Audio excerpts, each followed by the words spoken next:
इस यूनिट में अब आगे बढ़ के देखें।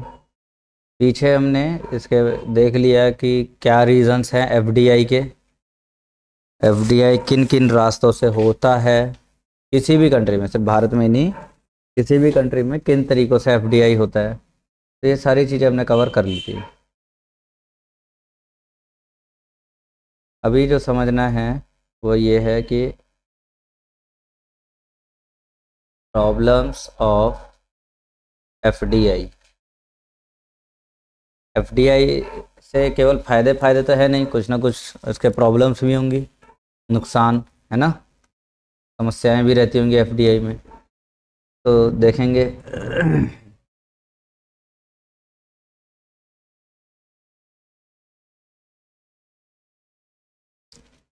लिखो, use of inappropriate capital intensive methods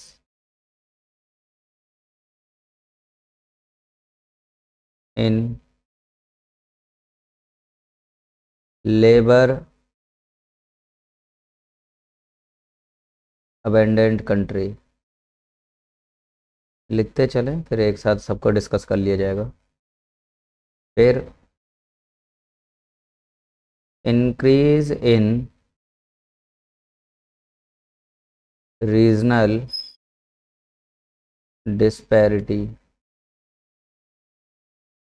तीसरा, क्राउडिंग आउट ऑफ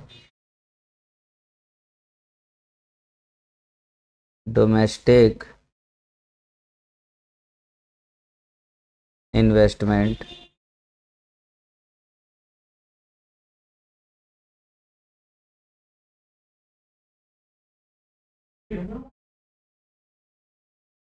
है,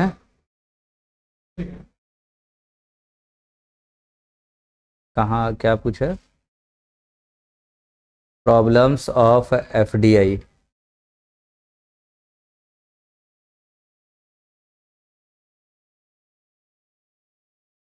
diversion of capital resulting in distorted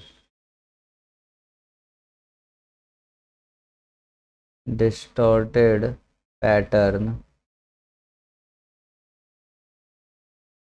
बंद कर लो लाइट अगर दिक्कत हो रही तो।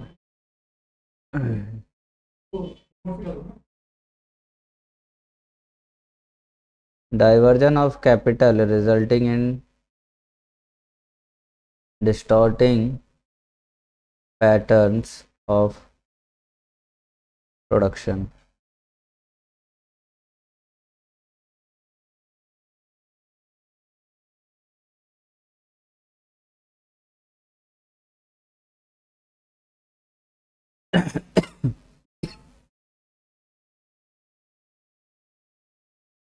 Stability in BOP and exchange rates.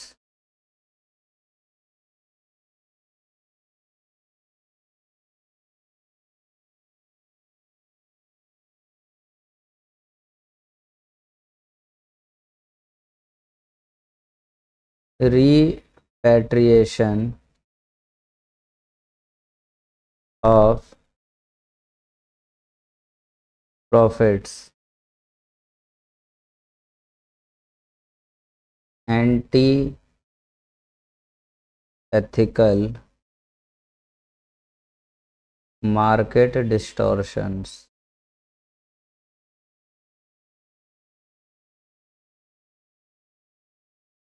offshoring और shifting of jobs, over exploitation of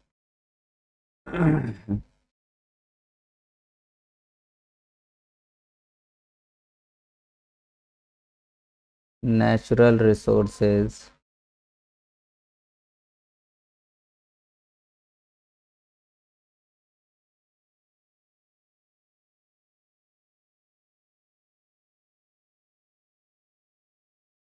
decrease in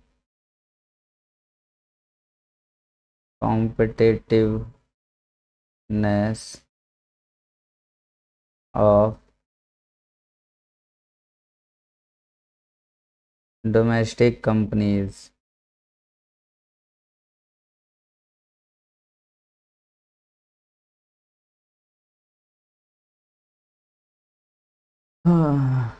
अगला jeopardizing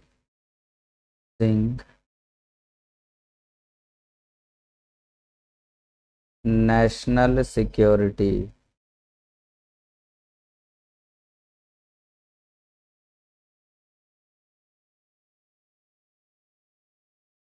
Worsening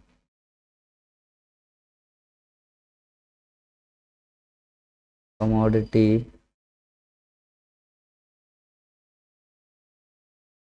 terms of trade. और भी अगर प्रॉब्लम्स हैं तो होते रहेंगे. वर्सनिंग ये उसी मोड पर है. लाइट बंद कर लो.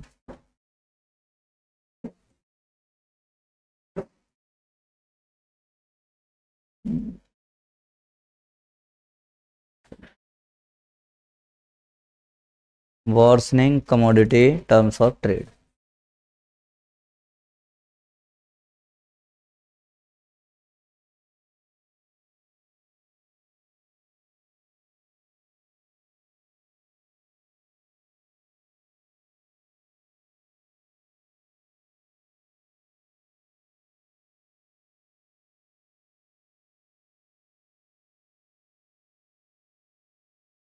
ओके, डिस्कस करते हैं अब सारे पॉइंट प्रॉब्लम्स. क्या प्रॉब्लम्स हैं एफडीआई में? तो पहला प्रॉब्लम है use of inappropriate capital intensive methods in labour abundant country. उन कंट्रियों में जहाँ जो लेबर इंटेंसिव है उन कंट्रीज़ में कैपिटल इंटेंसिव टेक्नोलॉजी का इस्तेमाल करने लगती है. दूसरी कंट्रियाँ एफडीआई की वजह से कैपिटल इंटेंसिव को प्रमोट करने लग जाते हैं, जो कि फिर ठीक ही नहीं रहता. लेबर अबेंडेंट कंट्री है, लेबर इंटेंसिव कंट्री है, वहाँ लेबर ज़्यादा है, कैपिटल के लगते ही अनएम्प्लॉयमेंट छाने लग जाता है, लेबरों को काम से निकालना शुरू कर देते हैं. ठीक है,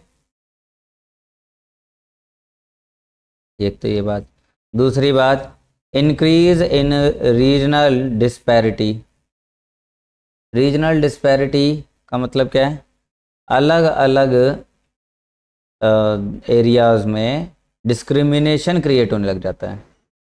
जैसे मान लो, एक एग्जांपल के तौर पे बता रहा हूँ कि भारत में किसी एक, जैसे कलकत्ता है, कलकत्ता में एफडीआई हुआ, खूब हुआ, बिहार में नहीं हुआ, तो कलकत्ता तो ग्रो कर गया है ना, और बिहार का हाल बेहाल. रीजनल डिस्पैरिटी आ जाता है. अब जिसको जहाँ फ़ायदा लगता है वो वहीं पैसा लगाएगा ना. अब एफडीआई कोई बाहर से आ रहा है लगाने, तो वो बिहार में नहीं लगा रहा क्योंकि उसे बिहार में फ़ायदा नहीं दिख रहा. अच्छा, इसके बाद crowding out of domestic investment. ये क्राउडिंग आउट पीछे भी एक बार आया था. क्राउडिंग आउट का क्या मतलब निकलता है, वहाँ क्या बताया भी था? बाहर निकलना, क्राउड का बाहर आ जाना, भीड़ से बाहर निकल के आ जाना. डोमेस्टिक मतलब हमारा भारत है, तो इसमें देखेंगे तो डोमेस्टिक प्रोड्यूसर्स हैं सारे हैं, तो ये आपस में ट्रेड कर रहे हैं, कोई दिक्कत नहीं है. लेकिन जैसे ही बाहर से इन्वेजन आएगा, है, बाहर से इन्वेजन आएगा, मोर कॉम्पिटिटिव प्रोडक्ट्स लेकर आएगा, ज़्यादा बेटर क्वालिटी, या फिर यूँ कह लो ह्यूज इन्वेस्टमेंट के साथ आएंगे, तो जो पुराने लोग हैं वो तो छोड़ छोड़ के भागने लग जाएंगे ना, हैं? वो लोग क्या करेंगे? भागेंगे। भागेंगे तो फिर डोमेस्टिक इन्वेस्टमेंट ही कम हो जाएगा, फॉरेन इन्वेस्टमेंट तो रहेगा, डोमेस्टिक कम हो जाएगा। अगला, diversion of capital resulting in distorted pattern of production. Capital को डाइवर्ज करके रखते हैं, पीछे ही बताया था कि रिस्क कम करने के चक्कर में कैपिटल को क्या करते हैं? बांट देते हैं ना, थोड़ा सा इस जगह पर, थोड़ा उस जगह पर। क्या हो गया इसे? ये ओपन नहीं हो रहा। चल जा, चल गया, अरे फिर रुक गया, हो गया था क्या?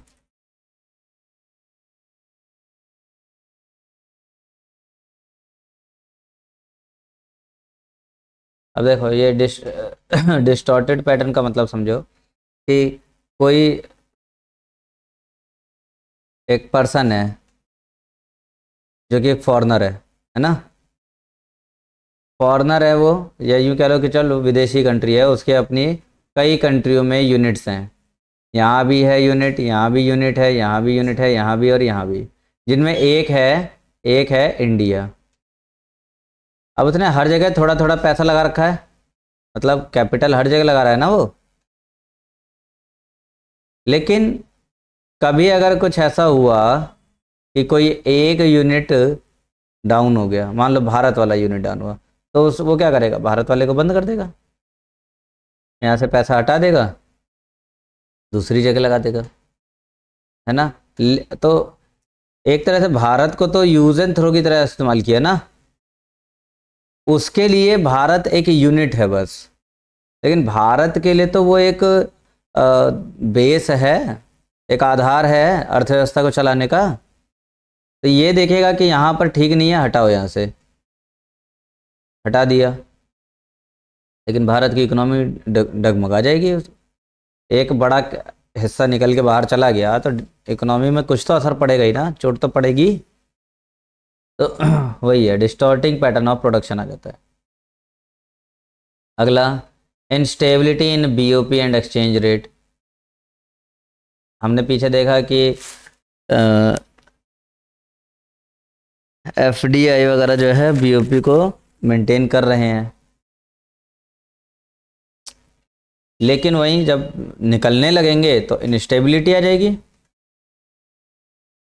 इसके बाद रिपाट्रिएशन ऑफ प्रॉफिट। रिपाट्रिएशन, पाट्रिएशन का मतलब, रिपाट्रिएशन का मतलब है कि निकाल के भेज देना, बाहर निकाल के भेजना। अब भारत में से प्रॉफिट कमाया इसके अपने किसी ब्रांच ने, इसकी अपनी ब्रांच है यहाँ, इसने भारत में से प्रॉफिट कमा लिया, और प्रॉफिट कमा के कहाँ भेज देगा? दूसरी कंट्री में, अपने हेड ऑफिस में। इसी को कहते हैं repatriation of profit.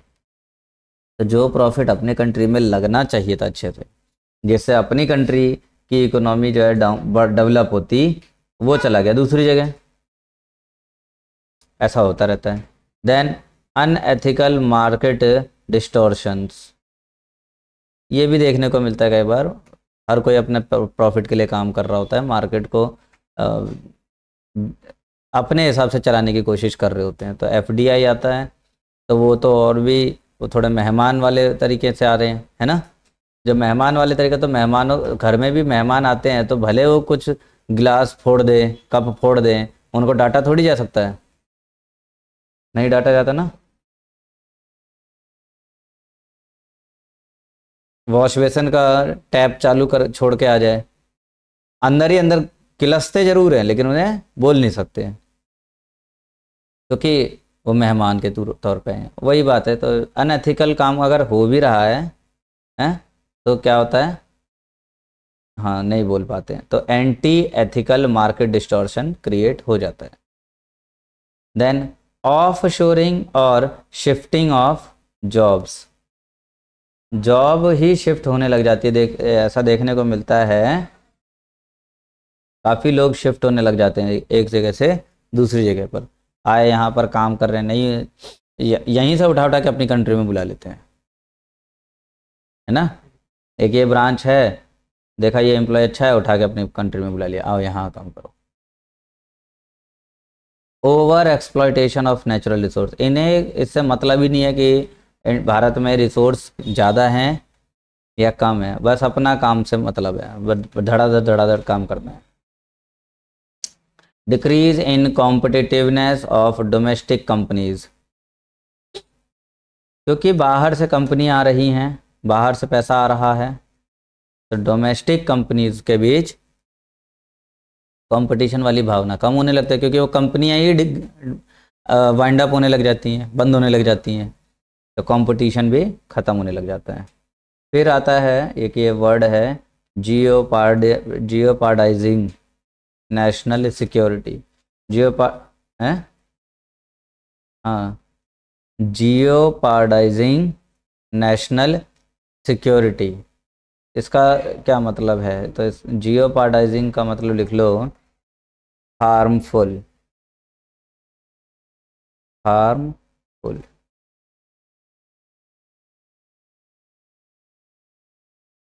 National securities के लिए खतरा है।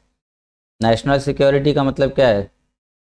हमारे अपने डिफेंस, है ना, और बाकी चीज़ें जो हमारे देश में चल रही हैं। तो अगर कोई बाहर से आके बैठ गया हमारे घर में, तो हमारे घर में छोटी मोटी बातें जो भी कुछ बात चल रही होती है वो आप बाहर निकाल के बताने लगेगा ना।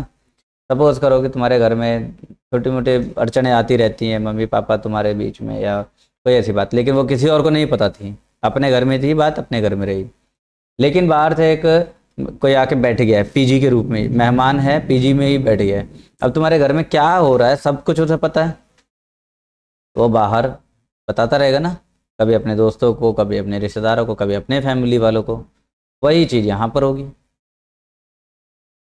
अगला, worsening commodities terms of trade, terms of trade के जो है व्यापार करने के जो टर्म्स कंडीशंस हैं, तो उसको क्या है बहुत ज़्यादा डाउन करना पड़ जाता है ताकि ये लोग काम कर सकें।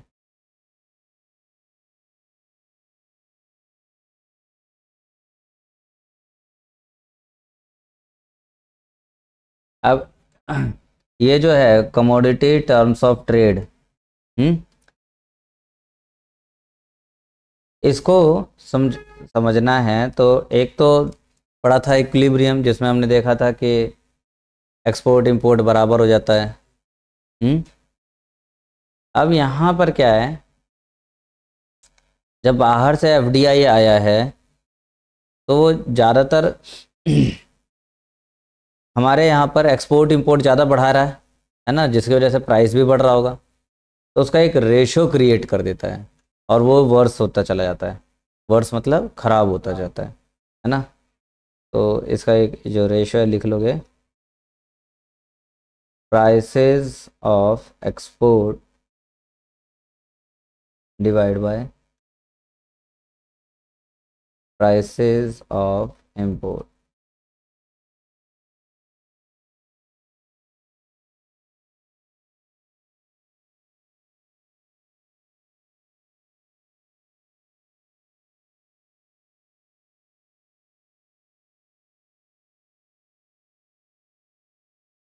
ये एक रेशो क्रिएट करता है, ठीक है। अब एक्सपोर्ट प्राइस बढ़ता है और इंपोर्ट प्राइस कभी कम हो जाता है कभी बढ़ जाता है, तो यही फ्लक्चुएट होता रहता है। आगे थोड़ा सा बढ़ जाएं।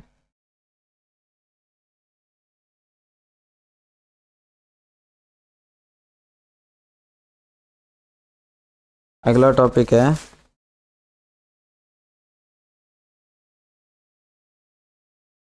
Benefits of FDI.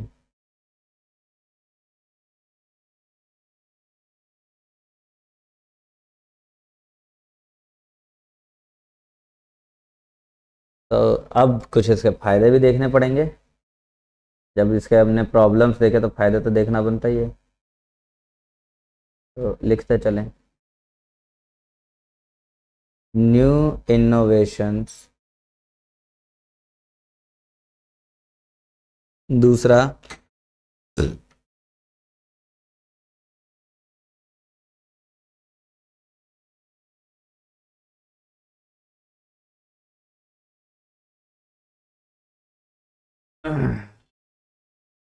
Higher efficiency. Third, higher employment.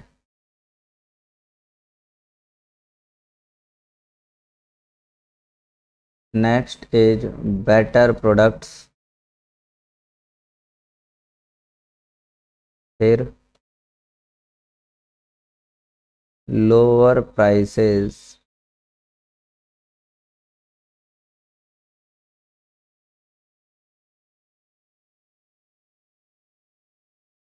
Welfare for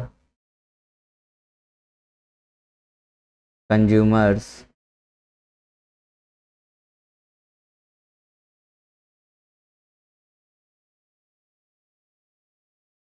better access to foreign markets.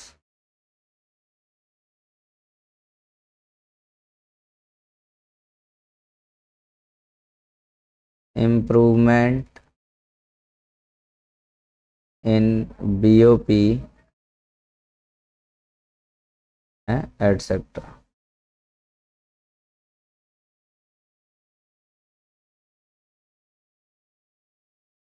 ये अपने एफडीआई के कुछ फायदे भी हैं।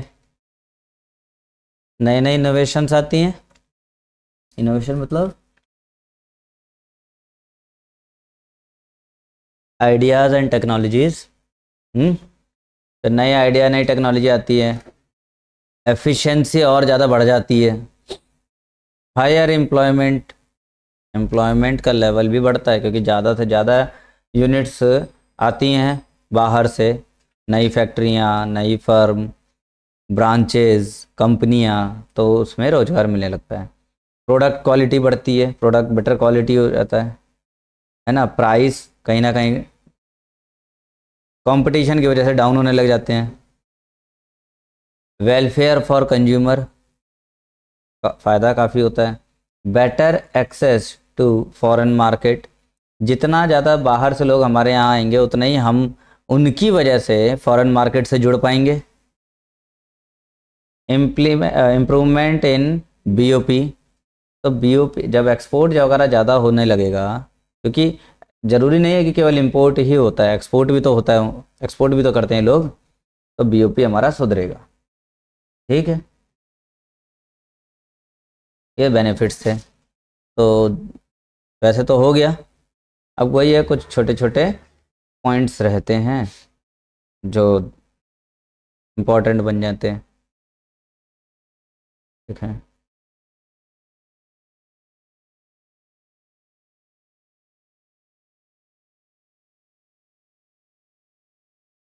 मॉरिशस के बारे में लिखना है।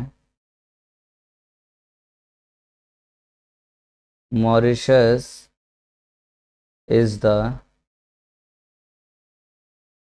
Leading country. Mauritius leading country है किस रूप में? तो in respect of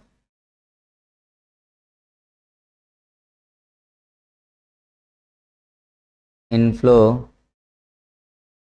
of FDI to India.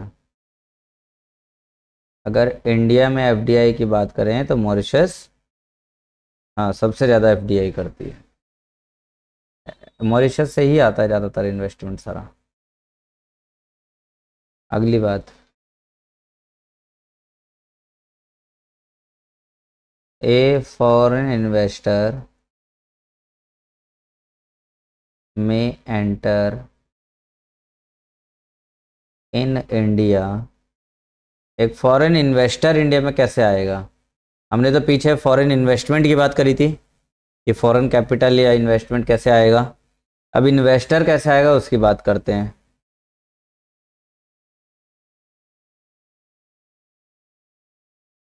तो पहला तरीका है through automatic route. Automatic route के जरिए, ऑटोमेटिक रूट का मतलब पैसा लगा दिया कहीं और एंटर हो गए, कोई दिक्कत नहीं। और दूसरा थ्रू गवर्नमेंट रूट, और तीसरा है through equity in domestic enterprises. पहले से ही कोई जो यूनिट मौजूद थी भारत में, डोमेस्टिक यूनिट, उसी में ही पैसा लगा दिया और एंटर हो गए। ये तीन तरीके हैं एंटर होने के। अगली बात लिखें।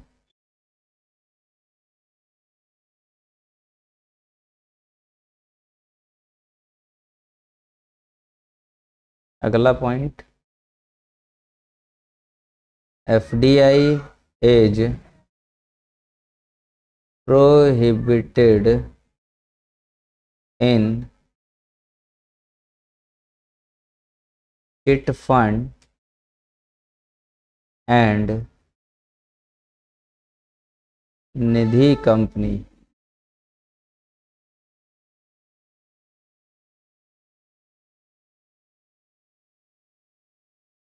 चिट फंड और निधि कंपनी। चिट फंड कंपनी मतलब वो जो राजू वाली जो कंपनी है, पैसा डबल कर देंगे तो ट्रिपल कर देंगे, इन सब में एफडीआई पूरी तरह से प्रोहिबिटेड है। ठीक है, निधि कंपनी रिजर्व कंपनीज को कहते हैं।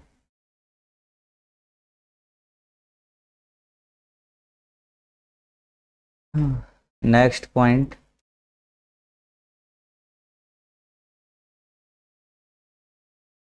अकॉर्डिंग टू आरबीआई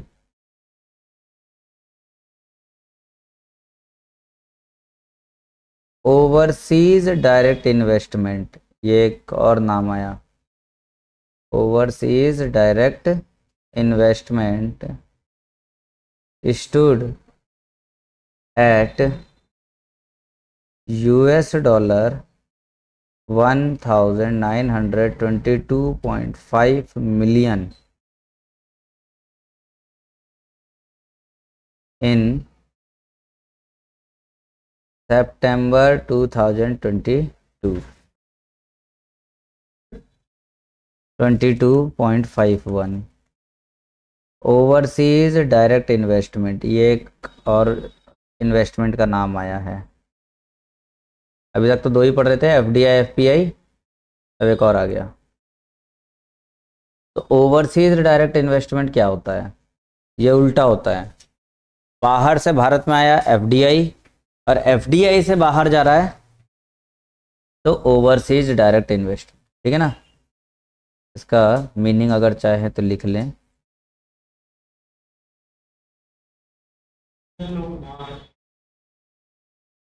इंडिया का इन्वेस्टमेंट बाहर जा रहा है,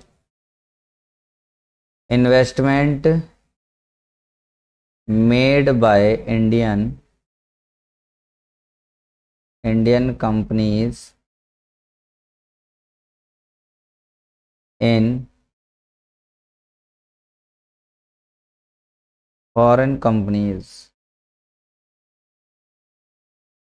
इंडियन कंपनीज फॉरेन कंपनीज में इन्वेस्टमेंट करते हैं। ठीक है, तो उसे हम कहते हैं ओवरसीज डायरेक्ट इन्वेस्टमेंट। और इसी के बारे में बताया कि सितंबर 2022 में ये जो इन्वेस्टमेंट था 1922.51 मिलियन डॉलर देखा गया। चाहिए तो अब बढ़ गया होगा। तो 2022 की बात है, ये 2023 की बात करेंगे तो लगभग ये कुछ 24-25 करोड़ के समथिंग पहुंच गया था। अब तो और बढ़ गया होगा। अगला पॉइंट इसी में लिखें।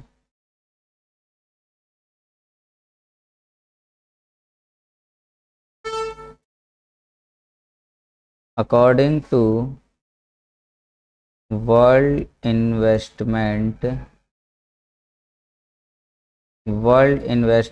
Report 2022, India was ranked,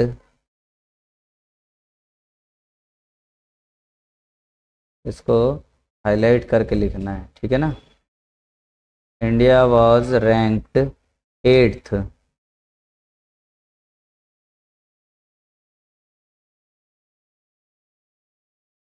among the world's major FDI recipients।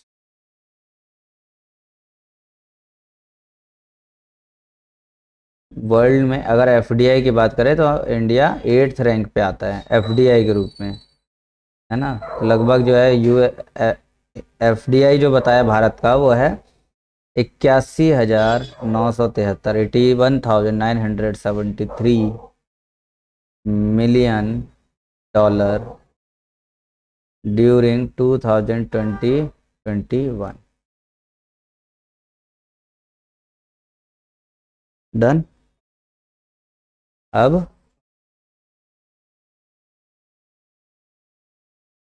क्या हो गया? अब 40, क्या 40?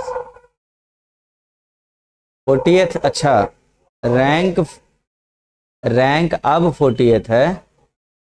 ये 2022 की रिपोर्ट है कि 20-21 में इतना था, 21 में 3 था।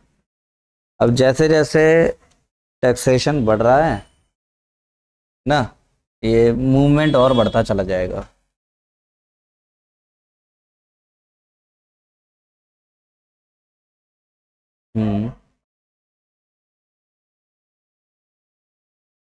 अब हाईएस्ट वाला ही आता है बस, और बाकी नहीं आते हैं। तो ये यहाँ तक हमारा काम हो गया, यूनिट ख़त्म और इसी के साथ चैप्टर भी ख़त्म।